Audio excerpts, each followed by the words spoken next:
नमस्कार दोस्तों, आप सभी का एक बार फिर से स्वागत है हमारे चैनल दुर्गा भक्ति मार्ग में। आज मैं आप सभी को सुनाऊंगी बृहस्पतिवार की संपूर्ण कथा। एक गांव में एक साहूकार रहा करता था। उसके घर में धन, वस्त्र व किसी भी चीज की कमी नहीं थी। साहूकार बहुत दयालु था, लेकिन उसकी पत्नी बहुत कृपण थी। वह किसी भी भिखारी को कुछ भी दान नहीं देती थी, सारे दिन घर में लगी रहती थी। एक बार की बात है, एक साधु महाराज बृहस्पतिवार के दिन भिक्षा लेने आए।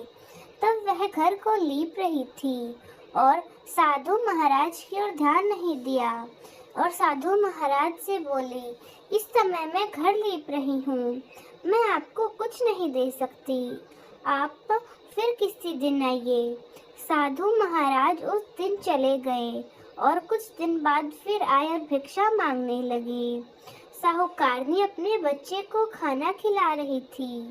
कहने लगी, महाराज मैं क्या करूं, मुझे फुर्सत ही नहीं। अब साहूकार की पत्नी ऐसे ही करके उन महाराज को हमेशा खाली हाथ ही लौटा देती थी।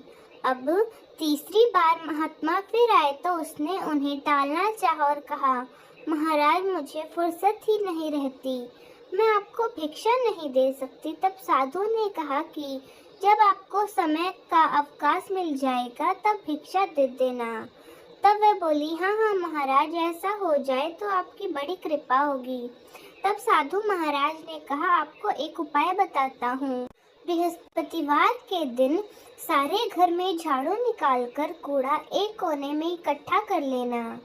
उसके बाद घर वालों को कह देना कि हजामत बनवाए, खाना खाकर चूल्हे के पीछे रख दो, सामने नहीं। स्नान करने के बाद शाम को दिया जलाना और बृहस्पतिवार को पीले वस्त्र ना पहनना, ना पीला भोजन ग्रहण करना। यदि तुम ऐसा करोगी तो कोई काम ही नहीं करना पड़ेगा, तुम्हें अवकाश ही अवकाश मिल जाएगा। साहूकारनी ने ऐसा ही किया। वह हर बृहस्पतिवार को ऐसा ही करने लगी। उसके घर में अन्न का एक दाना भी न रहा। कुछ दिन बाद वही महात्मा फिर से आए और भिक्षा मांगने लगे। तब साहूकार ने कहा, महाराज मेरे घर में तो खाने को एक अन्न का दाना भी नहीं है, मैं क्या दूं? तब महाराज ने कहा, जब तुम्हारे पास सब कुछ था तब भी तुम कुछ नहीं देती थी, अब पूरा अवकाश है, अब भी कुछ नहीं देती हो, तुम्हारी समस्या क्या है, तुम क्या चाहती हो?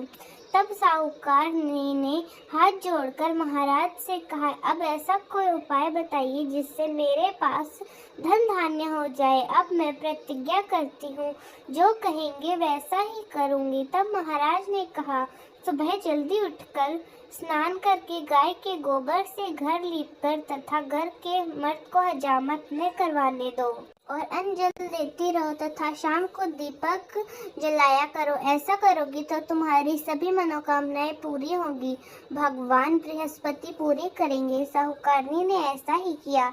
ऐसा करने से फिर उसका घर धन धान्य से परिपूर्ण हो गया और भगवान बृहस्पति की कृपा से सभी सुखों का भोर कर दीर्घ आयु तक जीवित रही।